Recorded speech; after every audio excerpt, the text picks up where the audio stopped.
दिनों दिन छीनते जा रहे हैं। आप साहिबगंज जिला चले जाइए, पत्थर के खदान खोद खोद के तोड़ तोड़ के बांग्लादेश को भेजे जा रहे हैं। पहाड़ के पहाड़ गायब होते जा रहे हैं, हमारी बहन बेटियां भी गायब होती जा रही है। और ये सारा अत्याचार सिर्फ और सिर्फ आदिवासियों के साथ हो रहा है।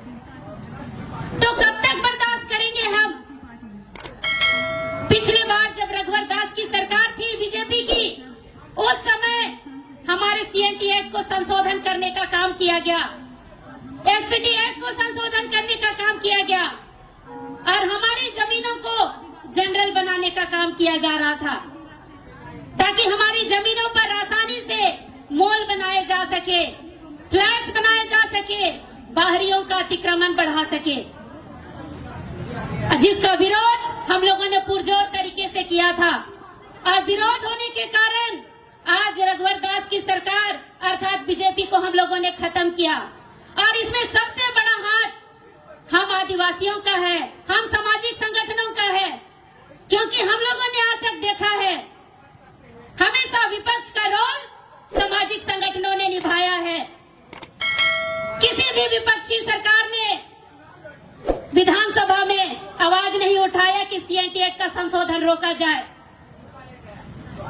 सब लोग समर्थन कर रहे थे, चुप्पी साध के समर्थन कर रहे थे, लेकिन हम लोगों ने इतना रैली किया, इतना धरना प्रदर्शन किए कि हम लोगों ने सीएनटी एक्ट के संशोधन को वापस कराया। और विकल्प के तौर पे हमने जेएमएम और कांग्रेस के गठबंधन की सरकार को लाया, मगर 5 साल हम लोगों ने देखा वो भी हमारे साथ अत्याचार और शोषण ही कर रहे हैं। आज भी हम अपनी जमीन बचाने के लिए लड़ रहे हैं। पूरा झारखंड सादा पट्टा में बच रहा है। यूपी बिहार के लोग यहाँ ठेला खोमचा लगाकर यहाँ रोजगार करने आते हैं और हमारी जमीनों में बसते जा रहे हैं। यहाँ जमीन के दलाल इतने हावी हैं कि वो लोग हमारे ऊपर अत्याचार कर फर्जी कागजात बनाकर हमारी जमीनों को लूट रहे हैं, लेकिन सरकार और प्रशासन चुप है। तो कब तक हम लोग बर्दाश्त करेंगे? बर्दाश्त का भी कोई सीमा होता है, कोई हद होता है, और हमें लगता है अब बर्दाश्त का सीमा अब खत्म होने जा रहा है। पानी सर से ऊपर जा रहा है। एक को हम लोग हटाने में पूरा जोरदार सहयोग किए तो उसको हटा पाए, भाजपा को हम लोग जड़ से उखाड़ के फेंके। आज हमारा 28 सीट है, आदिवासियों का रिजर्व सीट, उसमें से 26 सीट हम गठबंधन की सरकार को दिए, लेकिन उसके बावजूद हम ठगे से महसूस कर रहे हैं। और इसीलिए साथियों, हम लोगों ने सभी सामाजिक संगठनों ने बैठकर ये तय किया कि अब हमें क्या करना चाहिए, कैसे हम अपने आदिवासियों को बचा सकते हैं, कैसे हम उनके हक अधिकार दिला सकते हैं। तब हम लोगों ने देखा सोशल मीडिया के माध्यम से कि देश में एक अपनी पार्टी आ रही है, भारत आदिवासी पार्टी। 3 महीने की पार्टी, अगर 3-4 विधायक निकाल सकते हैं तो हम भी 4-5 महीने में विधायक निकाल सकते हैं कि नहीं? निकाल सकते हैं। और ये उलगुलान इसी ऐतिहासिक मैदान से आज शुरुआत कर रहे हैं हम लोग आज पार्टी ज्वाइन कर रहे हैं। जितने लोग भी करना चाहते हैं आप सभी का स्वागत है, और ज्वाइन नहीं भी कर रहे हैं सामाजिक रूप से आप समर्थन कीजिए, हम आपके साथ हैं।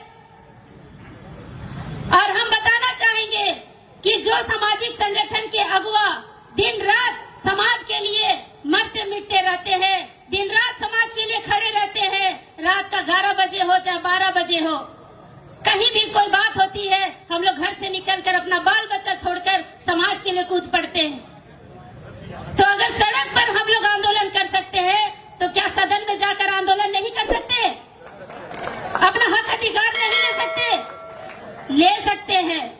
और कहना चाहूंगी कि राजनीति ही समस्या है और राजनीति ही समाधान है, क्योंकि 5 किलो का राशन भी हमें राजनीति से मिलता है और जमीन का अधिकार भी हमें राजनीति से मिलेगा।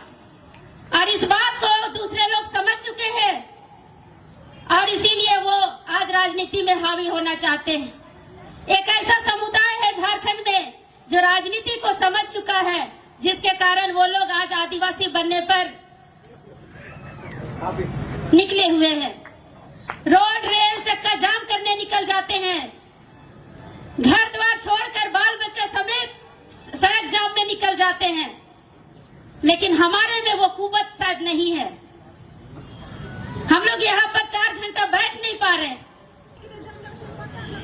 तो इसी तरह से हम लोगों को भी राजनीतिक जागरूकता लानी होगी, क्योंकि बच्चों के पढ़ाई, स्कूल की पढ़ाई से लेकर नौकरी तक सब राजनीति से मिलेगा।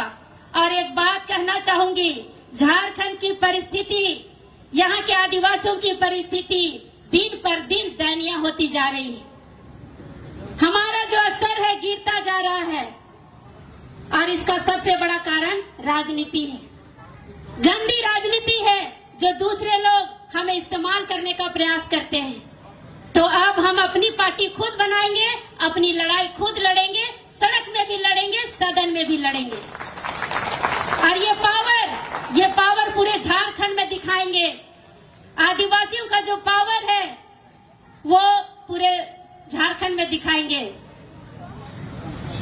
भारत आदिवासी पार्टी का शॉर्ट फॉर्म क्या है?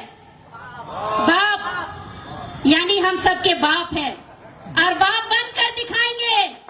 पूरे झारखंड के लोगों को दिखाएंगे कि आदिवासी सबका बाप है, और ये हम करके दिखाएंगे। बस सबका समर्थन और सहयोग चाहिए, और अपने हक और अधिकार को हम लेकर रहेंगे। जिस तरह से बिरसा मुंडा और जितने वीर शहीद हैं, उन लोगों ने हमारे लिए लड़ा, तब आज हमारा अस्तित्व है। तो समझिए कि ये हमारे अस्तित्व की लड़ाई है। हमारा अस्तित्व खतरे में है, हमारा जल जंगल जमीन खरीद खतरे में है, हमारा धर्म संस्कृति परंपरा खतरे में है। ये समझकर इस लड़ाई को लड़ना है। ये संघर्ष है हमारा, और जिस दिन हम स्थापित हो जाएंगे तो झारखंड में एक नया बदलाव आएगा। हमारे बच्चे सरकारी स्कूलों में पढ़ेंगे और मॉडल स्कूल में पढ़ेंगे, जहां इंग्लिश मीडियम के तर्ज पे पढ़ाई होगी। क्योंकि आज सरकारी स्कूलों में टीचर्स नहीं है। आप देखिए, ग्रामीण क्षेत्रों में जाकर देखिए, स्कूलों में टीचर्स नहीं है, और 7 से 8 क्लास पढ़ाई होने के बाद बच्चे घर बैठ जाते हैं, क्योंकि +2 तक की पढ़ाई नहीं है किसी ब्लॉक में, यूनिवर्सिटी नहीं है किसी ब्लॉक में, जिसका नतीजा ये है कि पढ़ाई का स्तर गिरता जा रहा है। हमारे बच्चे लोहरदगा, गुमला, सिमडेगा, बिशुनपुर से रांची आते हैं पढ़ने, संथाल परगना से रांची आते हैं पढ़ने, झारखंड के कई जिलों से रांची आते हैं। सबके बस की बात है क्या? सबके माँ बाप इतने सक्षम है कि अपने बच्चों को रांची में पढ़ा सके? क्योंकि यहाँ रहने का खर्चा, खाने का खर्चा, हर चीज तय करना पड़ता है। और सबके घरों में, सबके ब्लॉक में, सबके जिले में अगर यूनिवर्सिटी खोल दिए जाए तो हम शिक्षित होंगे कि नहीं? होंगे, और हम मजबूत भी होंगे। स्थानीय नीति, नियोजन नीति हमने मांगा, खतियान आधारित बनाइए, लेकिन सरकार के पास ताकत नहीं है। खतियान के आधार पर स्थानीय नीति नहीं बना पाए आज तक। दिखा दिए कैबिनेट में, विधानसभा में कि हम पास कर दिए, पर जाकर कोर्ट में वो खत्म हो जाता है। तो इसका कारण कौन है? सरकार है, क्योंकि सरकार का अधिवक्ता हाईकोर्ट में बैठे हुए हैं। जब विधानसभा में पास हो जाता है तो हाईकोर्ट के अधिवक्ता क्यों नहीं, सरकार के अधिवक्ता क्यों नहीं हाईकोर्ट में बोल सकते कि स्थानीय नीति का जो नियम है वो सही है, सरकार ने सही बनाया है? लेकिन कोई नहीं बोलेगा। एक तरफ हमें नाटक करते हैं कि हम कर दिए, और दूसरी तरफ उसे खत्म करने का भी काम करते हैं। तो ये सब हम लोग समझ चुके हैं कि सरकार हमारे लिए क्या चाहती है। लेकिन हम बताना चाहेंगे कि अगर भारत आदिवासी पार्टी अगर झारखंड में आई और आप सभी का समर्थन मिला, तो हमारे सामाजिक अगुवाओं को हम भेजेंगे विधानसभा में। सामाजिक अगुवाओं को जो आपके साथ हमेशा दिन रात खड़े रहते हैं। हमारे युवा जो आज यहाँ पर देख रहे हैं, 2 विधायक हमारे पास हैं। राजकुमार रोज जी नहीं आ पाए, वो भी इतने कम उम्र में सांसद बने, 2 बार विधायक बने और फिर सांसद बने।